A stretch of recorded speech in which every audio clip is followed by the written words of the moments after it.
નમસ્કાર મિત્રો, સ્વાગત છે તમારા પોતાના ચેનલ પર। આજે છે 6 ફેબ્રુઆરી 2026 અને અમે લાવ્યા છે આજના ડુંગળીના બજારના ભાવનું વિશ્લેષણ। જો તમે ગૃહિણીઓ, વ્યવસાયિકો અથવા વેપારીઓ કે ખેડૂતો હો તો આ વિડીયો તમારા માટે ખૂબ જ ઉપયોગી છે। ચાલો જોઈએ શું તાજા ભાવ છે। હોલસેલ મંડીના ભાવ।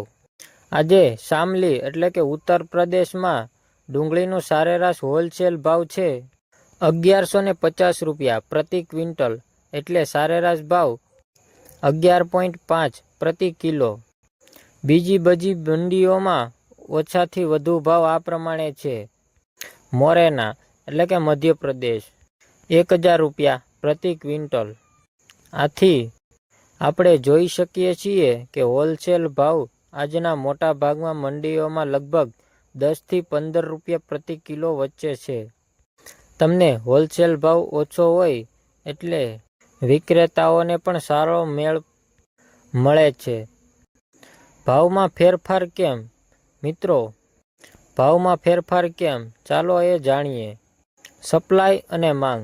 જ્યારે વધારે સપ્લાય હોય છે તો હોલસેલ ભાવ ઘટે છે, જ્યારે સપ્લાય ઓછો હોય છે ત્યારે ભાવ વધે છે। ખેડૂતો અને સ્ટોરેજ।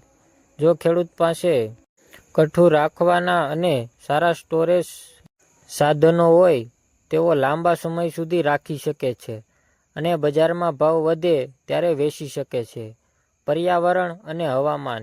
જ્યારે મોસમ સારી હોય છે ત્યારે પાક સારી હોય છે અને ભાવ નીચે રહે છે। હવામાન ખરાબ હોય તો સપ્લાય ઘટે છે અને ભાવ વધે છે। ભાવનું ટૂંકું સરેરાશ। હોલસેલ ભાવ 10 થી 15 રૂપિયા પ્રતિ કિલો, રિટેલ ભાવ 30 થી 50 રૂપિયા પ્રતિ કિલો। સપ્લાય સારી હોવાને કારણે ભાવ હવે ગમે છે। સ્ટેબલ આવવાની શક્યતા ઓછી છે। કેમ ડુંગળીનો ભાવ મહત્વપૂર્ણ છે? ડુંગળી ઘરડા રસોઈમાં, સબ્જીમાં, બધા જ વાનગીઓમાં ઉપયોગી થાય છે, એટલે તેની કિંમત સીધી સરળ તરતી માત્ર બજેટ પર છે। જ્યારે ડુંગળી સસ્તી હોય તો ગૃહિણીઓને બજેટ લાયક બની જાય છે, જ્યારે ડુંગળીની મોંઘી હોય બધા લોકોને અસર થાય છે। મિત્રો, આજના વિડીયોમાં આપણે એટલી જ જાણીશું। જય ખેડૂત, જય ગુજરાત।